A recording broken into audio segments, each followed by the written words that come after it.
Sistema Informativo de Canal 1 presenta CMI Última Emisión. Termina Asamblea de la OEA en Medellín. Con división aprueban más presión diplomática contra gobierno Maduro. Capturan a policías por extorsionar a delincuentes capturados. Historia del coronel que servía a líder de banda criminal. Condenan al ejército por desaparición de uniformado. Arranca licitación para el metro de Bogotá. Proyecto se adjudica en octubre. 2 personas muertas por ola de calor en Europa. Nuevas revelaciones de corrupción de Odebrecht en América Latina. Y en deportes, Colombia eliminada por Chile en cuartos de final de la Copa América. Al igual que en el Mundial, desde el punto penal vino la eliminación de Colombia. Argentina es el tercer semifinalista de la Copa.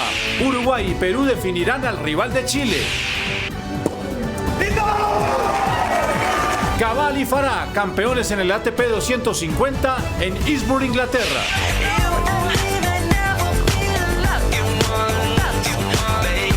Irina Shayk destrona a Emily Ratajkowski como la mejor modelo de trajes de baño de la historia.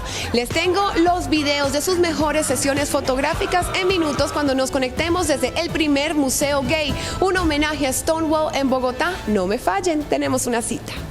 Con Luisa Tobo e Inés María Sabaraín. Buenas noches, bienvenidos a CMI Última Emisión. Terminó la Asamblea General de la OEA en Medellín. Con una votación dividida, la organización regional aprobó una nueva resolución contra el gobierno de Nicolás Maduro. La Asamblea número 49 de la OEA terminó tal como comenzó, división en torno al tema de Venezuela. La resolución final fue aprobada de condena contra el gobierno de Maduro por 21 votos a favor, 8 en contra y 5 abstenciones. Aquí el objetivo que todos buscamos, y tengo que reiterarlo con fe como demócrata, es que finalmente los hermanos venezolanos puedan elegir libremente el gobierno que deseen tener. Y un nombre que causó polémica porque recibió cartas credenciales de la OEA, Julio Borges, habló a nombre del pueblo de Venezuela. Y así como nosotros creemos en la democracia y por eso creemos en una transición con elecciones libres, creemos también en la democracia que se ha expresado hoy en esta votación de la OEA. Y el gobierno colombiano sufrió una derrota en la Asamblea General de la OEA. La Comisión Interamericana de Derechos Humanos, que elegía 4 comisionados, eligió a esos 4, pero no a Eber Bustamante, un exguerrillero, ahora uribista y miembro del Centro Democrático. Y Colombia sigue siendo el país que recibe más migrantes venezolanos, producto de la crisis social y económica. Detrás de las frías cifras de migrantes venezolanos que desde 2015 ya suman más de 4 millones que han salido de su país, se esconde una dura realidad que a diario viven familias enteras que abandonan su patria.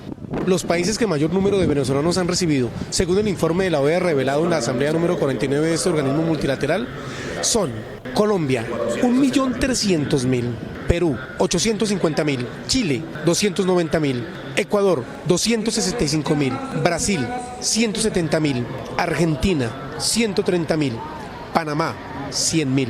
Entre Colombia, Ecuador, Chile y Perú estamos hablando de 2.700.000 migrantes y refugiados venezolanos, 67.5% del total a nivel mundial. Pero la crisis social cada día se agrava más, según el informe de la OEA. La mortalidad infantil ha aumentado 35%, la mortalidad materna ha aumentado 65% y hay una escasez de medicamentos de 88%. El canciller colombiano Carlos Holmes Trujillo se quejó de la falta de solidaridad de la comunidad internacional para atender a los millones de migrantes venezolanos. No solamente hay lentitud en la respuesta, no solamente hay falta de generosidad en las decisiones que se están tomando, sino que comparativamente la actitud de la comunidad internacional en otras crisis migratorias tuvo una respuesta mucho más generosa. El mundo entero debe reaccionar ante estas cifras que no pueden considerarse como frías, porque es el drama diario que viven millones y millones de venezolanos que escapan del régimen de Nicolás Maduro. Capturan a 6 policías por extorsionar a delincuentes capturados a cambio de dejarlos en libertad. Luego de un seguimiento e interceptaciones telefónicas durante varios meses, la Fiscalía capturó a los 6 policías señalados de extorsionar a expendedores de estupefacientes, a quienes capturaban y luego cobraban dinero a cambio de su libertad. Se logra establecer en la interceptación de comunicaciones que estos policiales capturaban a algunos de los expendedores, coordinadores de plazas de vicio, los retenían en algunos de los CAI de la policía adscritos a la estación Candelaria y los mantenían allí hasta que otros de los expendedores o familiares de los capturados llevaran sumas de dinero para darles la libertad. Las sumas que exigían a los familiares eran cuantiosas. Se tenía una tarifa entre 1 y 3 millones de pesos por la libertad, dependiendo de qué grado de importancia tenían dentro de las estructuras de expendio de estupefacientes. Los policías fueron puestos a disposición de la Fiscalía por los delitos de secuestro extorsivo y falsedad en documento público. Se espera que en las próximas horas se defina su situación legal. Sorprenden a un coronel que prestaba servicios de seguridad a alias Gárgola, líder de la banda criminal La Constru. Se trata del coronel activo del ejército Elkin Alfonso Argote, segundo al mando de la Dirección de Reclutamiento del Ejército Nacional, quien fue capturado según las autoridades durante el operativo que se desarrollaba contra alias Gárgola, jefe de la estructura criminal La Constru. Según la policía y la fiscalía, este hombre le prestaba seguridad a este delincuente. Iba en un vehículo oficial, un oficial de la fuerza pública, desplazándose con esta persona en 2 vehículos. No era el escolta, era su cuñado. Estaba casado con una hermana de ese alto oficial y pues la función que estaba realizando ese alto oficial era precisamente protegerlo. El ejército comunicó que el coronel fue apartado de su cargo y que se adelanta una investigación disciplinaria en su contra. Condenan al ejército por no investigar la desaparición de un uniformado durante un operativo que se realizó en zona rural de Barrancabermeja, Santander, en 1989. La decisión fue tomada por el Consejo de Estado. 2 años después, el ejército le dio de baja de sus filas y le entregaron a la familia un cadáver que no correspondía al de su ser querido. Los padres del cabo decidieron demandar a la entidad castrense porque nunca se les informó con precisión lo que ocurrió. La sección tercera estudió el caso y encontró que la falla del ejército no solo fue no haber encontrado al militar, sino dejar de informar a la familia las circunstancias de su muerte.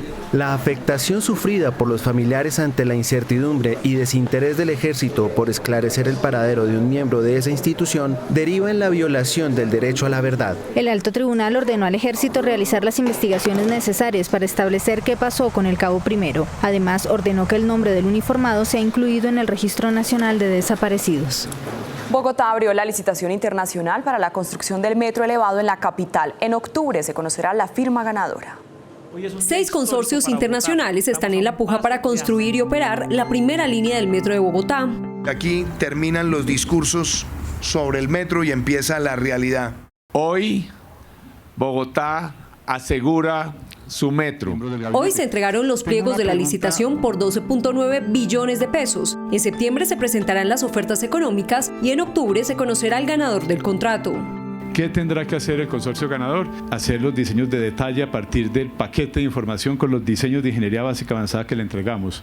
Tiene otra obligación que es conseguir una financiación privada del orden de 800 a 1.000 millones de dólares. Construir el proyecto y tiene que importar los trenes. El metro elevado tendrá 24 kilómetros. Su trayecto iniciará en Bosa y terminará en la calle 76 con Caracas. Las obras iniciarán en el 2020 y estarán listas en el 2025. El sistema metro está totalmente financiado. La firma ganadora operará el metro por 20 años.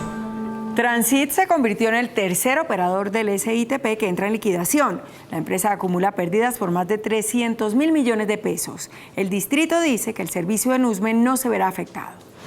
Pese a la orden de liquidación del operador Transit del SITP, Transmilenio garantizó la continuidad en el servicio en las localidades de Usme, Antonio Nariño y Rafael Uribe Uribe.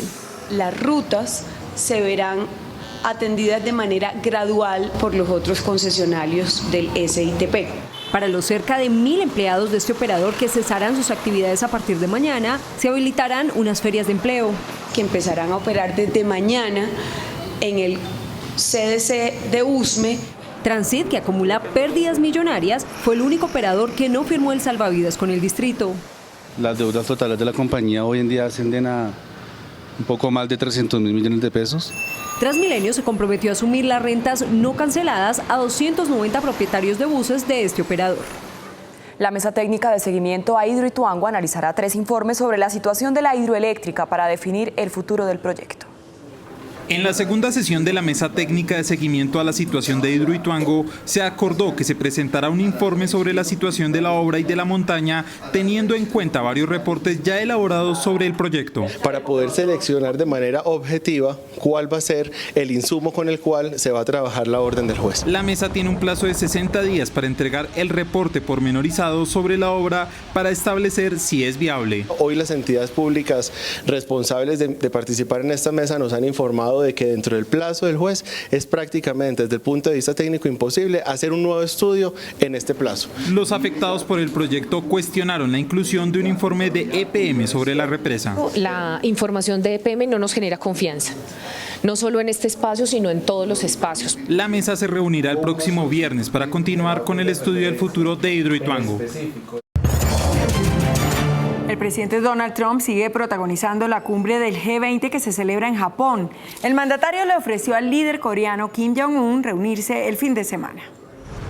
En el G20 que se está llevando a cabo en Osaka, Japón, 20 de las potencias más grandes del mundo se reunieron para hablar de temas que afectan la economía mundial. Y como era de esperarse, el presidente estadounidense Donald Trump volvió a ser una de las figuras centrales con sus sorpresivas acciones.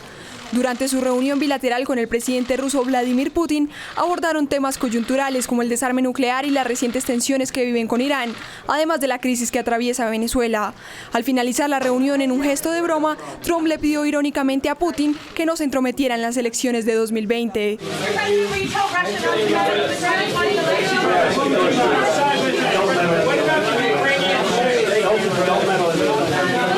Se prevé que mañana, después de 6 meses, el magnate vuelva a reunirse con el presidente chino Xi Jinping para negociar sobre la guerra comercial entre sus países.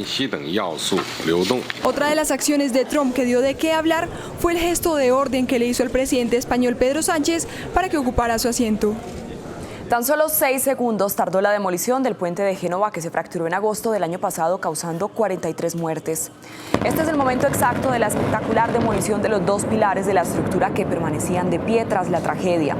Más de 3.400 personas fueron evacuadas para evitar afectaciones por la explosión.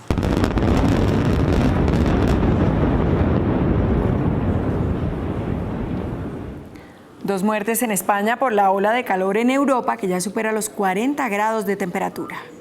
Continúa la ola de calor en Europa y siguen viéndose los estragos que causa a su paso. España vivió temperaturas superiores a los 40 grados, incluyendo zonas que normalmente son frescas, como Navarra, La Rioja, País Vasco y Aragón. Por cuenta de esas altas temperaturas ya han muerto 2 personas, un joven de 17 años y un anciano de 93. Por otro lado, Francia registró la temperatura más alta de su historia con 45,1 grados.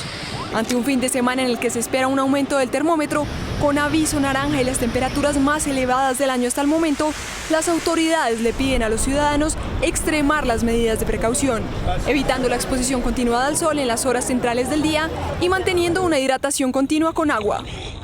Se conocieron nuevas filtraciones sobre pagos millonarios de Odebrecht realizados en diferentes países de América Latina.